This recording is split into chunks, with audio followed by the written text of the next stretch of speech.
နောက်တစ်ချိန်သူမျောနဲ့တောက်တာနေတဲ့ဓမ္မဂရိကအနတ္တဘဝလို့ခေါ်ဆိုအပ်တဲ့ခန္ဓာ၅ပါးတွေကိုဖြစ်စေနိုင်တဲ့စွမ်းအင်တတ္တိကိုယုံနာအစဉ်မှမြုပ်နှံပြီးမှသာချုပ်ပြတ်သွားတယ်အဲ့ဒီစွမ်းအင်တတ္တိလေးကိုဘာခေါ်လဲကံလို့ခေါ်ပါတယ်ပေါင်းလိုက်တော့အဝိဇ္ဇာတဏှာဥပါဒသင်္ခါရကံဆိုပြီးအကြောင်း၅ခုစုံသွားတယ်အဝိဇ္ဇာတဏှာဥပါဒတို့ကကိလေသာဝတ်ဖြစ်တယ်သင်္ခါရကံတွေကကာမဝတ်ဖြစ်ပါတယ်ထိုကိလေသာဝတ်ဖြစ်စဉ်အချိန်ကမှဝိဇ္ဇာတဏှာဥပါဒကလည်းသုံးလုံးနဲ့ဖြစ်တာမဟုတ်ဘူးသူတို့ကဝိဓိစဉ်အတိုင်းစိတ်စိတ်အလုံး20ခန့်အနေနဲ့ယေဟောယအဖြစ်ဖြစ်ပါတယ်သင်္ခါရကလည်းတစ်လုံးနဲ့ဖြစ်တာမဟုတ်ဘူးယေဟောယအဖြစ်စိတ်စိတ်30နဲ့လေးလုံးအထိဖြစ်တတ်ပါတယ်ဝမ်းမြောက်ဝမ်းသာနဲ့ဉာဏ်ပီတိနှမျိုးလုံးရှင်ပြီးတော့ကံတွေကိုထူထောင်ခဲ့ရင်စိတ်စိတ်34လုံးအထိဖြစ်တတ်တယ်ဉာဏ်သမန်စိတ်စိတ်က73လုံးသောဗရသာရဏစိတ်စိတ်က19လုံးအသိစိတ်ကတစ်လုံးပညာနေတဲ့စိတ်စိတ်ကတစ်လုံးပေါင်း34လုံးပဲเนาะအဲ့ဒီ34လုံးသောနန္တရားတွေဖြစ်ကြပါတယ်တစ်လုံးနဲ့ဖြစ်နိုင်တဲ့စွမ်းအားမရှိဘူးအဲ့ဒီယုတ်အဲ့ဒ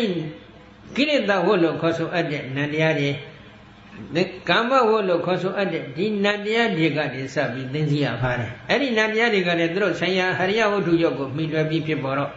ဟရိယဝတ္ထုနဲ့တကွနှလုံးအိမ်အတွင်းမှာတည်ရှိနေတဲ့ယုတ်တရားတွေကယုတ်တရားအဲ့ဒီကိလေသာကာမဝတ္တွေကနန္တရားအဲ့ဒီယုတ်နာနှစ်ပါးကနေစပြီးအတိပ္ပတာစုပြီးယုတ်နေနန္တွေကိုတစတစသိသိသွားလိုက်တာအမိဝန္တွေကရဏယေကြည်တော့ရောက်ပြီဆိုကြစို့နော်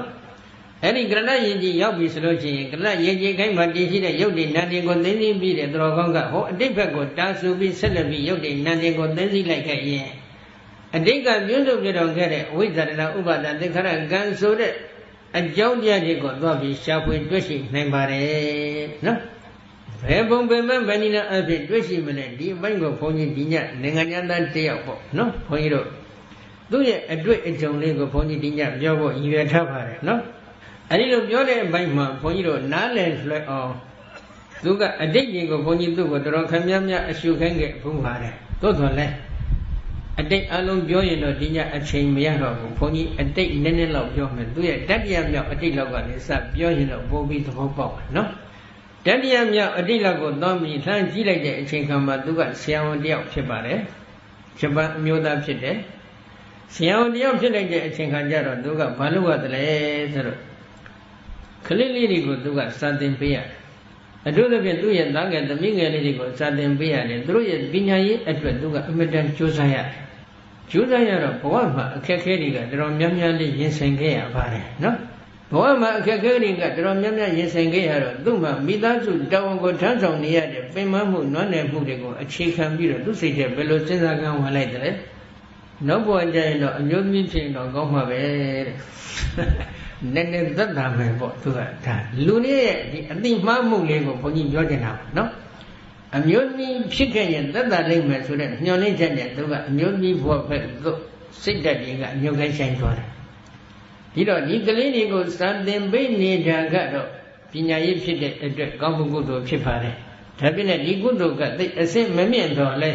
သူမျောနဲ့တောက်ရနေတဲ့အမျိုးသမီးလို့ခေါ်ဆိုအပ်တဲ့ဘဝခန္ဓာ၅ပါးကိုဖြစ်စေနိုင်တဲ့စွမ်းအင်တတ္တိကတော့ရှိနေတယ်ပြီးတော့ဒီနေရာမှာကြည့်လိုက်ရင်အမျိုးသမီးလို့အတိမှားနေတဲ့သဘောကအဝိဇ္ဇာထိုအမျိုးသမီးဘဝကိုလှမ်းပြီးတွေ့တာမေမောနေတဲ့သဘောလေးကတဏှာစိတ်ကပ်ပြီးဆွဲနေတဲ့သဘောကဥပါဒာဒီအဝိဇ္ဇာတဏှာဥပါဒာသုံးခုခြံရံပြီးတော့ကလေးတွေကိုပညာသင်ပေးခြင်းဆိုတဲ့ကုသိုလ်သင်္ခါရတရားတွေသူကပြုစုပြုထောင်လိုက်တဲ့ထိုသင်္ခါရတရားတွေကလည်းအနိစ္စတရားဖြစ်ခြင်းကြောင့်ချုပ်ပြတ်သွားတယ်ချုပ်ပြတ်မိမဲ့လို့နောက်တစ်ချိန်သူမျောနဲ့တောက်တနေတဲ့အမျိုးသမီးဘဝလို့ခေါ်ဆိုအပ်တဲ့ခန္ဓာ၅ပါးကိုဖြစ်စေနိုင်တဲ့စွမ်းအင်တတ္တိကိုယုံနာအစဉ်မှာမြုပ်နှံပြီးမှချုပ်ပြတ်သွားတယ်အဲ့ဒီစွမ်းအင်တတ္တိလေးကကံပေါင်းလိုက်တော့အဝိဇ္ဇာတဏှာဥပါဒသင်္ခါရကံဆိုပြီးတော့အကြောင်းတရား၅ခုစုံညီသွားပြီအဲ့ဒီစုံညီသွားပြီးတဲ့အချိန်ကကြာမှနေအောင်လေငါနည်းနည်းပြန်ပြင်လိုက်အောင်မယ်ပြင်ကြည့်ရမလားမရတော့ဘူးဒါကြောင့်ကံလေးကိုရမ်းတော့မထူထောင်နဲ့နော်ရမ်းထူထောင်လိုက်ရင်တော့သူ့လိုဖြစ်သွားလိမ့်မယ်ဒီတော့သူကအဲ့ဒီလိုကံကိုထူထောင်မဲ့တဲ့အချိန်ခါကျတော့သင်္ကန်းဤကလာရောက်လာပြီသင်္ကန်းဤကလာရောက်လာတဲ့အချိန်ခါကျတော့ဒီကံကလည်းအကျိုးပေးဖို့ရရင့်ကျက်လာတဲ့အတွက်သင်္ကန်းဤကလာမှာဒီကံရဲ့စွမ်းရည်တတ္တိကြောင့်နမိတ်တွေပေါ်လာပြီပေါ်လာတဲ့အချိန်ခါမှာသူကအမျိုးသမီးဘဝဘက်သို့စိတ်ဓာတ်တွေကညှို့ကိုင်းဆိုင်နေပြီနော်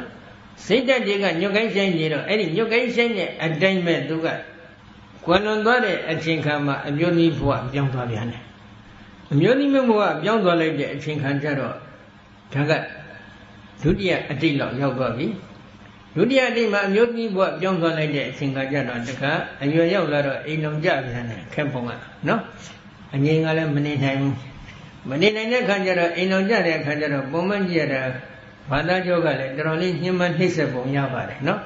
ညှဉ်းပန်းနှိမ့်ဆက်လိုက်တော့အဲ့ဒီခါမှာမျက်ရည်ဆက်လက်နေတဖြည်းဖြည်းတချောင်းချောင်းဖြစ်လာပြီတချောင်းချောင်းဖြစ်လာတော့မှငါအမျိုးကြီးဘဝကိုလှမ်းပြီးဆွတောင်းမိတာမှားနေခြင်းဆိုပြီးတော့ပြန်ပြီးဝေခေါ်လို့ရအောင်မလားမရတော့ဘူးနော်ဒီတော့ဒီအမျိုးသမီးဘဝမှာကြတော့သူကဘာလုပ်သလဲနော်အမျိုးသမီးဘဝမှာသူကယဟန်တော်ဒီကိုသူကဆွမ်းလှူခဲ့ပါတယ်နော်အဲဒီတော့ယဟန်တော်တစ်ပါးကိုသူကဆွမ်းလှူခဲ့တယ်ဆွမ်းလှူတဲ့အချိန်ကမှအမျိုးသမီးဘဝကိုစိတ်ဓာတ်တွေကလည်းတော်တော်လေးနာသွားတယ်နာကြည့်နေတဲ့အတွက်သူကဘာလုပ်သလဲနောက်ဘဝကျရင်တော့ဘုန်းကြီးဖြစ်ရင်ကောင်းမယ်တဲ့ဟောဖြစ်ပြီနော်ဘုန်းကြီးဖြစ်ရင်ကောင်းမယ်ဆိုပြီးတော့ဘုန်းကြီးဘဝသူကဆူတောင်းပြန်တယ်ဆူတောင်းလိုက်တဲ့အချိန်ကကျတော့ဘုန်းကြီးလို့အတိမှားနေတဲ့သဘောကအဝိဇ္ဇာဘုန်းကြီးဘဝကိုလှမ်းပြီးတွေ့တာမေမောနေတဲ့သဘောကတဏှာစိတ်ကပ်ပြီးဆွဲနေတဲ့သဘောကဥပါဒံဒီအဝိဇ္ဇာနဲ့ဥပါဒံသုံးခုခြံရပြီးတော့ဆွမ်းလှူဒန်းပူဇော်တယ်ကုသိုလ်သင်္ခါရတရားတွေပြုစုတွတ်ထောင်လိုက်တယ်ဒီသင်္ခါရတရားတွေကလည်းအနိစ္စတရားဖြစ်ခြင်းကြောင့်ချုပ်ပြတ်သွားတယ်ဒါပေမဲ့လို့နောက်တစ်ချိန်မှာသူမျောလင့်တောင့်တနေတဲ့ယဟန်ဘဝဆိုတဲ့ခန္ဓာ၅ပါးကိုဖြစ်စေနိုင်တဲ့စွမ်းအင်ကမ္မတ္တိကိုယုံနာအစဉ်မှာမြုပ်နှံပြီးမှချုပ်ပြတ်သွားတယ်အဲ့ဒီစွမ်းအင်ကမ္မတ္တိလေးကဘာလဲကံလို့ခေါ်ပါတယ်ပေါင်းလိုက်တော့အဝိဇ္ဇာတဏှာဥပါဒံသင်္ခါရကံဆိုပြီးတော့အကြောင်းတရားဘယ်နှခုဖြစ်သွားလဲ၅ခုစုံညီသွားပြီအကြောင်းတရား၅ခုစုံညီသွားတော့အဲ့ဒီသင်္ကန်းဤကာလမှာဒီကံအာယုံလာထင်ပါတယ်နော်ကံအာယုံကဆွမ်းလူတဲ့ကံအာယုံလေးလာထင်တယ်စိတ်ဓာတ်ကလည်းယဟန်ဘဝကိုညွတ်ကိုင်းဆိုင်နေပါတယ်သို့တော့သူတို့ရဲ့နိုင်ငံမှာကတော့ဘုန်းကြီးတို့ထေရဝါဒအမတန်ရှားပါတဲ့အတွက်မဟာယာနဘုန်းကြီးဖြစ်သွားပါတယ်မဟာယာနဘုန်းကြီးဖြစ်သွားလိုက်တဲ့အချိန်ခါကျတော့မဟာယာနဘုန်းကြီးဘဝမှာလည်းသူကဘာလုပ်ပြန်တယ်တရားတွေဟောတယ်တရားတွေသင်ပေးတယ်ဘုရားစပ်ပေးတယ်ဘာပဲဒါပြည့်နဲ့ဒီတရားဟောပေးတဲ့ကောင်းမှုကုသိုလ်ကံတွေကိုသင်လိုက်တဲ့အချိန်ခါမှာသူစိတ်ထဲမှာဘယ်လိုဖြစ်လာလဲဘုရားရှင်လက်ထက်တော်ကတကယ်လက်တွေ့ဘုရားရှင်ရဲ့တရားတွေကိုကျင့်ကြံကြုတ်ကိုဘာများအထုတ်ခဲ့ဘူးတဲ့ယဟန်တော်ကဲ့သို့ဒီလိုယဟန်မျိုးသားနဲ့ဖြစ်ပြစေဆိုတဲ့စိတ်ထားတွေပေါ်လာပြန်တယ်ဝိဇ္ဇာတနာဥပါဒဏ်တွေကမများဘူးလားများတယ်ဆက်ဖြစ်ချင်နေသေးတယ်နော်ဒါပြည့်နဲ့သူဖြစ်ချင်တာကအဖြစ်ကောင်းပါဘယ်လိုအဖြစ်ကောင်းလဲလို့မေးတော့ဘုရားရှင်လက်ထက်တော်ကတကယ်လက်တွေ့ကျင့်ခဲ့တဲ့ယဟန်တော်တို့ကဲ့သို့တကယ်တရားစစ်တရားမှန်ကိုကျင့်ကြံကြုတ်ကိုဘာများအထုတ်နိုင်တဲ့ယဟန်တော်ဘဝကိုသူကလုံရှိတဲ့စိတ်ထားဖြင့်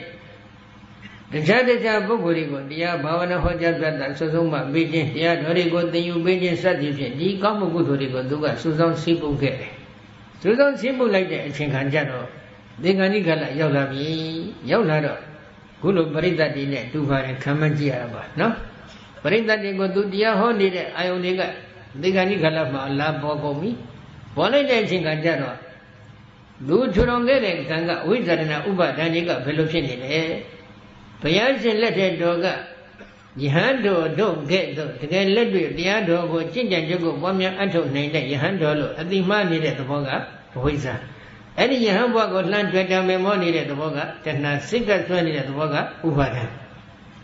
ဒီဝိဇ္ဇာတနာဥပါဒံသုံးခုခြံရံပြီးတော့ကံဒီကိုထူထောင်လိုက်တယ်တရားဟောခြင်းတရားပြသပေးခြင်းတရားသင်ပေးခြင်းဆိုတဲ့ကုသိုလ်သင်္ခါရကံဒီထူထောင်လိုက်တယ်ထိုသင်္ခါရတရားတွေကအနိစ္စတရားဖြစ်ကြချုပ်ပြသွားတဲ့အချိန်ခါမှာသူမျောလင့်တောင့်တနေတဲ့ယဟန်ဘဝဆိုတဲ့ခန္ဓာ၅ပါးကို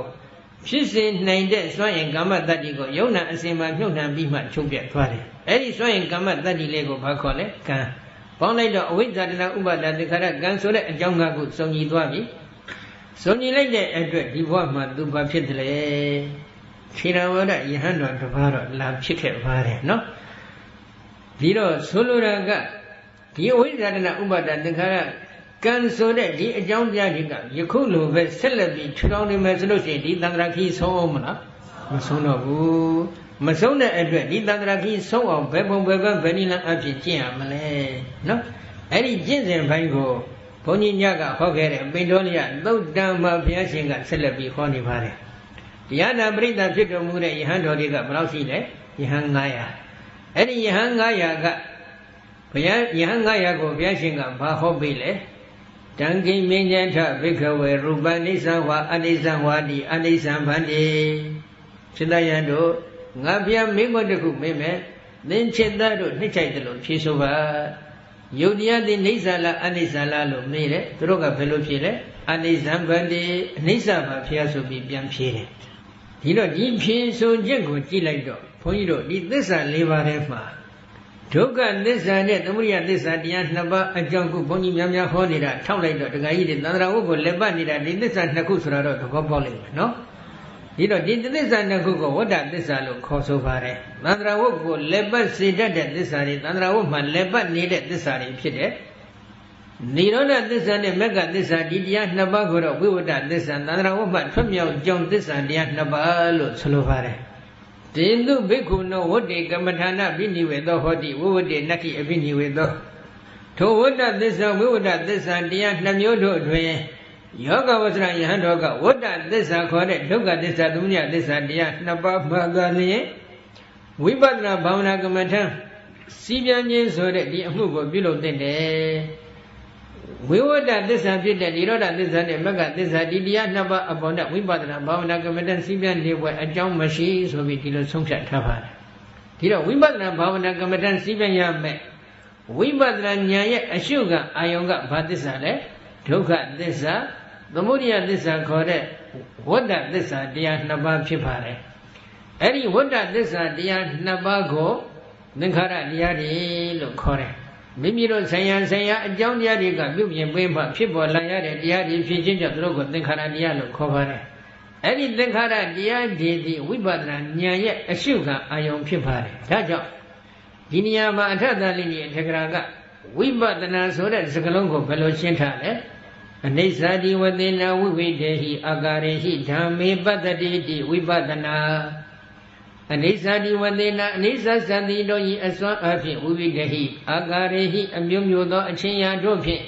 ဓမ္မေဒုက္ခသစ္စာသမုဒယသစ္စာအမြင်ရတဲ့သင်္ခါရဓမ္မတို့ကိုပတ္တိသိအောင်မြင်အောင်ရှုတတ်၏ဣတတသမထို့ကြောင့်ဝိပဿနာမြည်၏ဒုက္ခသစ္စာသမုဒယသစ္စာခေါ်တဲ့ဒီသင်္ခါရဓမ္မတွေကိုအနိစ္စပဲဒုက္ခပဲအနတ္တပဲလို့ဒီလိုအမျိုးမျိုးသောအချင်းအတို့ဖြင့်ရှုမြင်တတ်တဲ့ဉာဏ်ကိုဘာခေါ်လဲဝိပဿနာလို့ခေါ်တယ်ဒီတော့ကမ္မထံကြောင့်အတွင်းမှာဝင်ပြီးထိုင်လိုက်ပြီ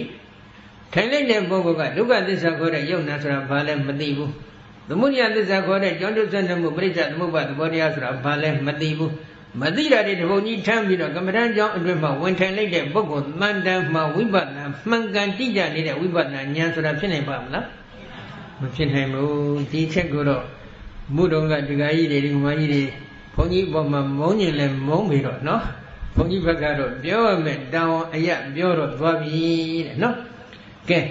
ဒီဒုက္ခသစ္စာသမုဒယသစ္စာတရား2ပါးကိုထိုတရားနာပရိသတ်ပိန္ဒောလယသုတ်တံကိုနာကြားနေတဲ့ယဟန်တော်900တို့ကသိသလားမသိဘူးလားသိနေပြီအဲ့ဒီဒုက္ခသစ္စာခေါ်တဲ့ယုတ်တရားကိုဘုရားရှင်ကအနိစ္စလားအနိစ္စလားမေးတယ်သူတို့ကဘယ်လိုဖြေလဲအနိစ္စပါဘုရားလို့ဖြေတယ်ယုတ်တရားနဲ့သိတဲ့ယုတ်တရားတွေရဲ့ဖြစ်ပြီးပြည့်နေတဲ့အနိစ္စသဘောကိုလည်းသူတို့သိတယ်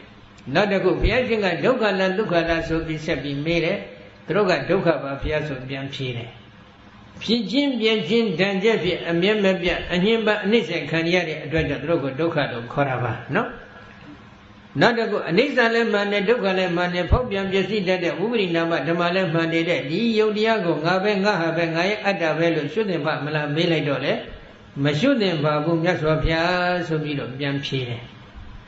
အနိစ္စတကြော့ဒုက္ခတကြော့အနတ္တတကြော့3ကြော့မေးတယ်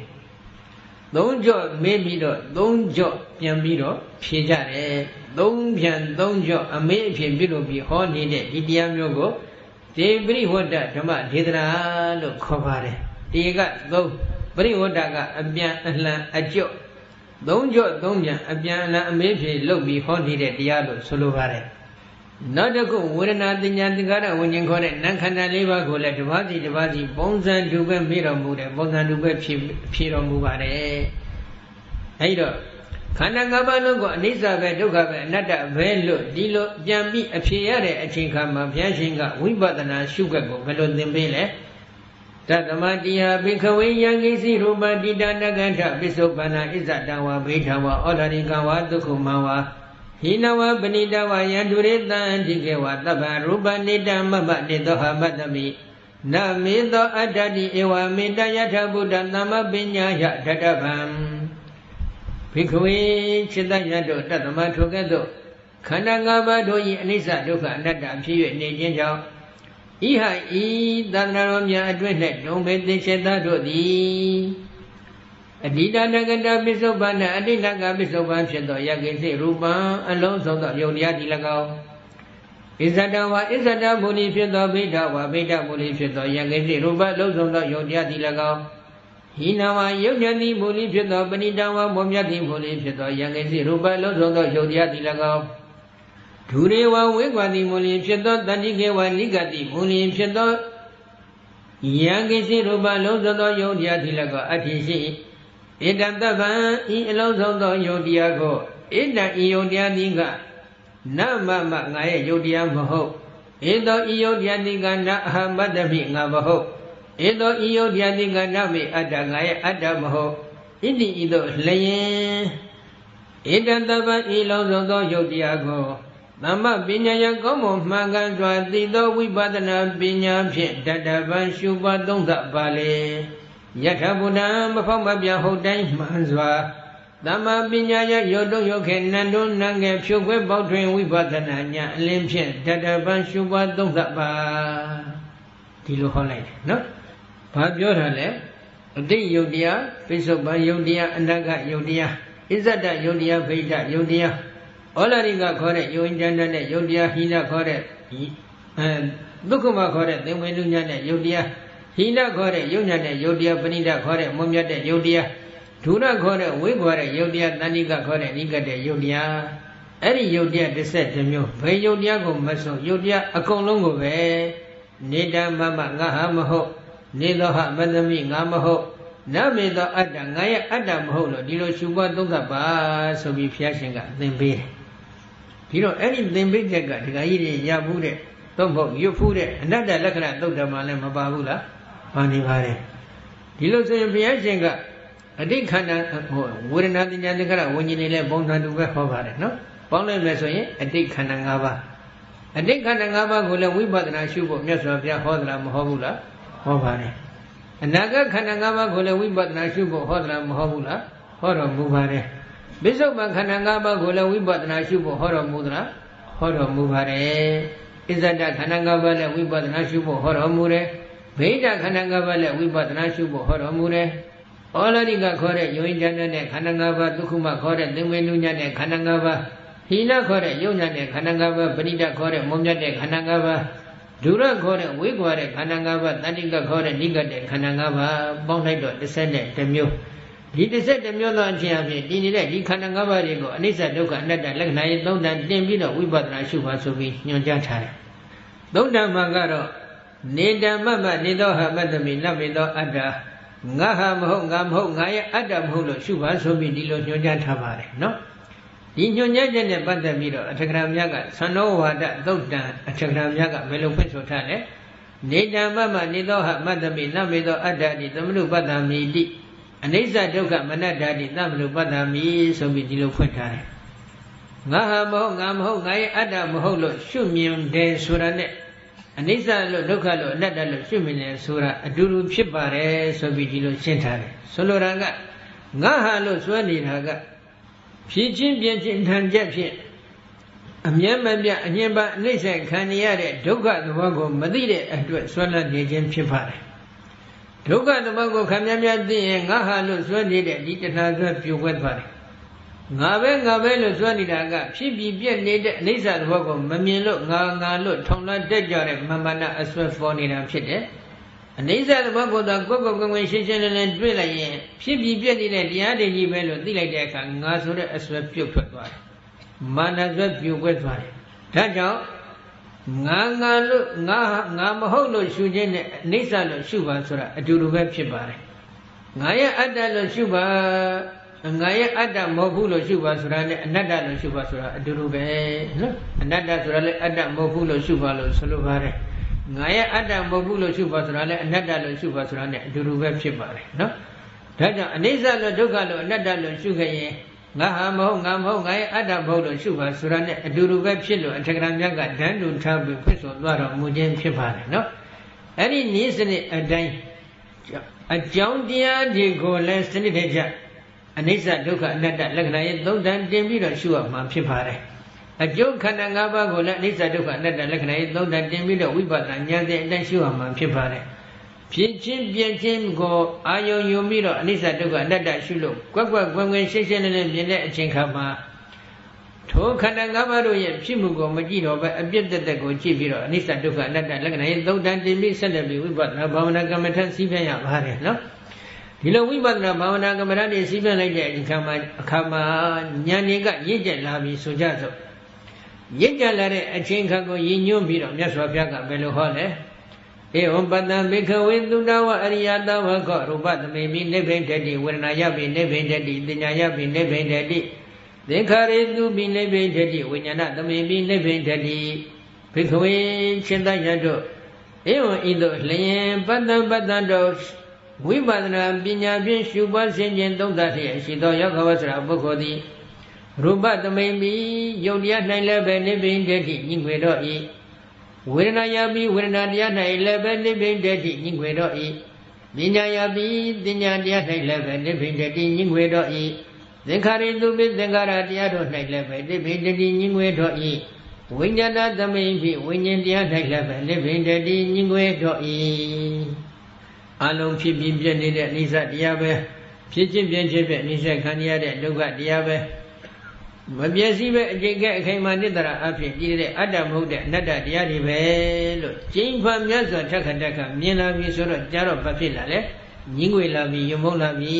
ဒီယုတ်တွေနန္တွေကို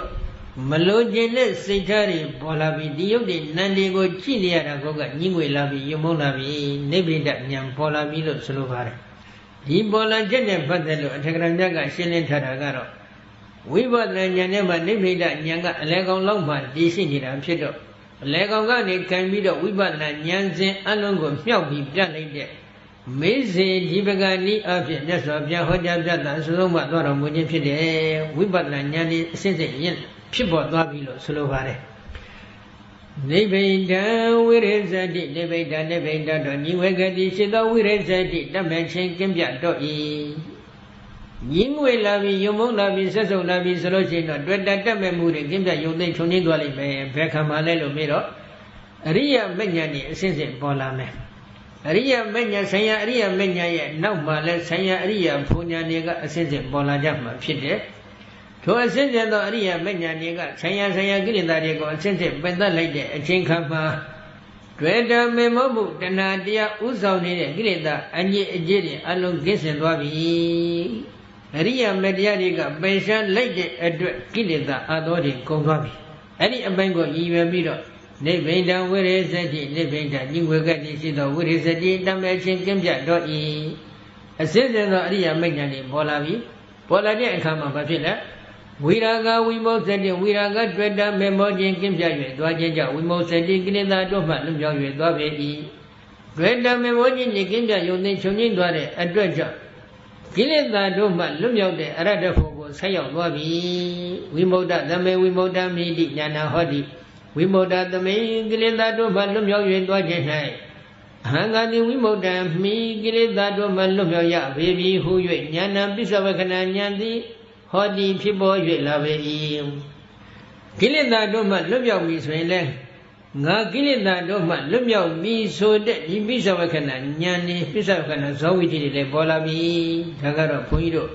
အတွန်းချုပ်ပြီးတော့မြတ်စွာဘုရားကဟောလိုက်တာပါနော်တကယ်လက်တွေ့ရှုတဲ့ပုဂ္ဂိုလ်တွေမှကတော့သောတပတ္တိမဉ္ဇဉ်စိုက်တဲ့သောတပတ္တိဘုံဉာဏ်စိုက်တယ်ဒီသောတပတ္တိမဉ္ဇဉ်ကမိမိဆိုင်ရာကိလေသာတွေကိုပယ်သတ်လိုက်ပါတယ်ထိုသောတပတ္တိမဉ္ဇဉ်ဘုံဉာဏ်တွေကအသင်္ကရတ္တအနိစ္စနိဗ္ဗာန်ကိုလှမ်းပြီးအာယုံပြုကြပါတယ်အဲ့ဒီအာယုံပြုပြီးတဲ့နောက်အရိယမက်ဖို့စိုက်ပြီးတဲ့အခါမှာအရိယမက်ကိုဆင်ញင်ခြင်းအရိယဖို့ကိုဆင်ញင်ခြင်းနိဗ္ဗာန်ကိုဆင်ញင်ခြင်း ပြည့်တဲ့ကိလေသာကိုဆင်ញင်ခြင်းမပယ်ရသေးတဲ့ကိလေသာကိုဆင်ញင်ခြင်းဆိုတဲ့ပစ္စဝကနာဇော၅ဌာန်ဘုဒ္ဓတာရှိတဲ့ပုဂ္ဂိုလ်တွေမှာရေပုံရအဖြစ်ဖြစ်တတ်ပါတယ်ပစ္စဝကနာဇော၅ဌာန်စောပြီးတဲ့နောက်ဒီယုတ်နာဓမ္မသင်္ခါရတရားတွေကိုပြန်သိသိပြီးတော့အနိစ္စဒုက္ခအနတ္တလက္ခဏာသုံးတန်တင်ပြီးတော့ပြန်ပြီးတော့ဝိပဿနာရှုပြန်တယ်မာရမီကရင့်ကျက်လာပြီဆိုရင်သက္ကတဂမိမဉ္ဇဉ်ဘုံဉာဏ်ဆိုင်ပြန်တယ်ဆက်ပြီးတဲ့အချိန်ကမှလည်းပစ္စဝကနာဇောတွေထိုက်တယ်လို့စောပါတယ်စောပြီးတဲ့နောက်မှာတခါယုတ်နာဓမ္မသင်္ခါရတရားတွေကိုပြန်သိသိပြီးတော့အနိစ္စဒုက္ခအနတ္တလက္ခဏာသုံးတန်တင်ပြီးဝိပဿနာရှုပြန်တယ်ဝိပဿနာဉာဏ်နဲ့ရင့်ကျက်လာပြီဆိုရင်အနာဂမိမဉ္ဇဉ်ဘုံဉာဏ်ဆိုင်တယ်ဆက်ပြီးတဲ့အချိန်ကမှလည်းပစ္စဝကနာဇောတွေထိုက်တယ်လို့စောပါတယ်စောပြီးတဲ့အချိန်ကကြတော့မှဒီယုတ်နာဓမ္မသင်္ခါရတရားတွေကိုပြန်သိသိပြီးတော့အနိစ္စဒုက္ခအနတ္တလက္ခဏာသုံးတန်တင်ပြီးတော့ဝိပဿနာဘာဝနာကမ္မထစီးပြန်တော်မူပြန်တယ်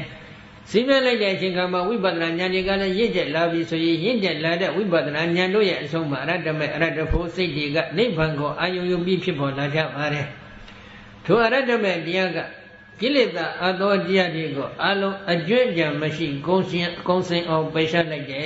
ပယ်ရှားလိုက်တဲ့အတွက်အရတ္တဖို့ရဲ့နောက်ဆွဲမှာပစ္စဝကနာဇောတွေစောပါတယ်နော်ပစ္စဝကနာတွေဇောတွေစောပြီးလိုက်တဲ့အချိန်ခါကျတော့မှနောက်ထပ်ပစ္စဝကနာဇောစောပုံလေးကိုမြတ်စွာဘုရားကဆက်ပြီးဟောတယ်ဘယ်လိုဟောလဲခိနာဇာတိဝတိတမြမစရိယကတံကရဏီယနာပရံဣဋ္ဌထာယတိပသနာတိ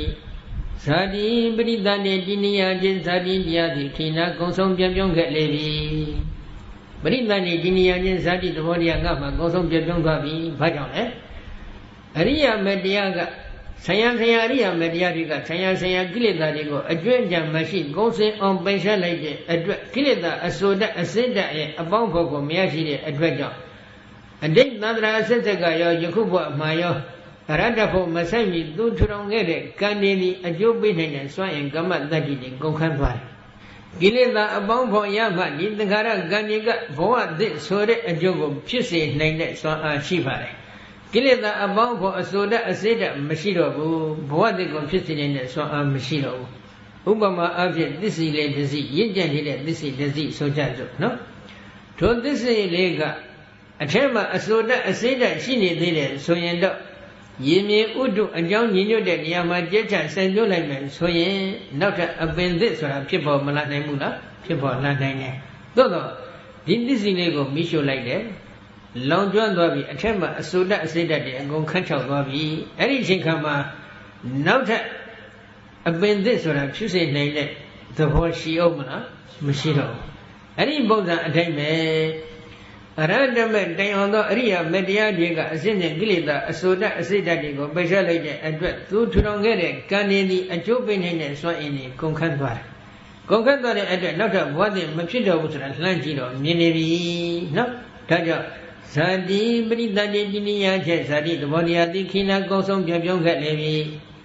ဝတိတံဗြဟ္မစရိယသာသနာတော်၌ကျင့်တဲ့ဖြစ်တဲ့မတိဟုသောမြတ်သောအကျင့်ကိုဝတိတံကကျင့်သုံး၍ပြည့်ခဲ့လေပြီလေးကျင့်သောအရိယာမေညာဤသာသနာတော်မှာကျင့်တဲ့လုပ်ငန်းခွင်ဖြစ်တဲ့ဒီလုပ်ငန်းခွင်တွေကိုငါကြည်ကြကြုပ်ကိုဘာများအထုတ်ခဲ့ပြီးပြီဣဋ္ဌတရားဤမကိစ္စအလုံးကအပရတဘာသောပြုဝကိစ္စသည်လက်တည်မရှိတော့ပြီနောက်တစ်တစ်အရိယာမေညာရရှိရဲ့အတွက်ငါဆက်ပြီးပြုလုပ်ရမယ့်လုပ်ငန်းကိစ္စတွေမရှိတော့ဘူးဣတိဣသောလျေပါဇာနာတိကိုယ်ပဲပြပြအသိရှိလေပြီဒီလိုပဲကိုယ်ပဲပြပြသိသွားပါတယ်ဆိုပြီးတော့အရတ္တဖို့အထွတ်တက်ပြီးတော့မြတ်စွာဘုရားကဒေသနာတော်ကိုအဆုံးသတ်လိုက်ပါတယ်နော်ဒေသနာပရိယောသနေပိစသတ္တဘိက္ခုအရတ္တပဋိဋ္ဌိံသူဒေသနာပရိယောသနေဒေသနာညီကိုပြည့်စုံသောအခါ၌ပိစသတ္တဘိက္ခု900ခုသောယဟန်တော်တို့သည်အရတ္တဖို့၌ပဋိဋ္ဌိံသူတည်တော်မူကြလေကုန်ပြီဒေသနာတော်ပြည့်စုံတဲ့အချိန်ခါမှာ900သောယဟန်တော်တို့သည်အရတ္တဖို့၌တည်သွားကြပြီဒီတော့ဒီယဟန်တော်900တို့အရတ္တဖို့တည်သလိုမိမိတို့လည်းအရတ္တဖို့တည်ခြင်းကြတယ်ဆိုရင်ဒီယဟန်တော်တို့ကျင့်သွားတဲ့ထုံဟောင်းရှေးဟောင်းနိစနစ်အတိုင်းမိမိတို့ကဘက်ကလည်းကျင့်ကြံကြုတ်ကိုပွားများအထုတ်ဖို့မလိုဘူးလားလိုပါတယ်ဒါကြောင့်ကျင့်ကြံကြုတ်ကိုပွားများအထုတ်နိုင်ကြပါစေလို့တိုက်တွန်းရင်းဖြင့်တရားသိကြရအောင်နော်ဟိတဝကမိပဗ္ဗစိန်တုတန်တော်ကမိရစိန်တကာတေတုံမိပြနုသိခာဟောပဗ္ဗစိတာသူပေတလာမန္တောဖယအလျာပိစေကနှင့်အရိယာຫນွယ်လောင်းဟောတို့ရှိကသူတော်ကောင်းတို့သည် Khamira Sintaka Nenedi Jatapodwego Nenezwa Jansen and Jango Wino Muja Kondi Pive Kami Shiga Bufan Kudo Gando Siman Toma Leo Yada Miala Zani the Jijing and Ne Nine Yoyu Guru Bainda di Gama Hutu Suzuro Go Hejawa Ngado Bainya Igama Diadu Di Amiane Sansan Biriga Wonchan Yanika Myamya Tigego Jolam Wediba Jangahu Jawaro Nyanjue Luluji Sombero Muja Kondi Pive Babizendu Grawada Namada Hu Kisa Myamyo Luroba Wonongo Lo On Jong Lia Yongan Pave Nida Shwelan Sinyahan Bue Dotredo Muja Legomi Domemi Mianekamba da Adiahu Sana King Oden Duro Gondo di Leve Babinida Wutung Gama Hudam Yama Maya Aya Jongle Ye Yongan Traja Gondi Pive Dubedala Samarita Mifia Kome Boaduendo Chicken Lim Yanida Ado Dila Godi Gonga Shija Gondi Pive Titopia Alaya Bisigane Ria Nuelo Ho Doshiga Drogondo Anudeka Ho Adu Laika Jenda Yago Jengamadwe Ato Nanja Vazi Gondari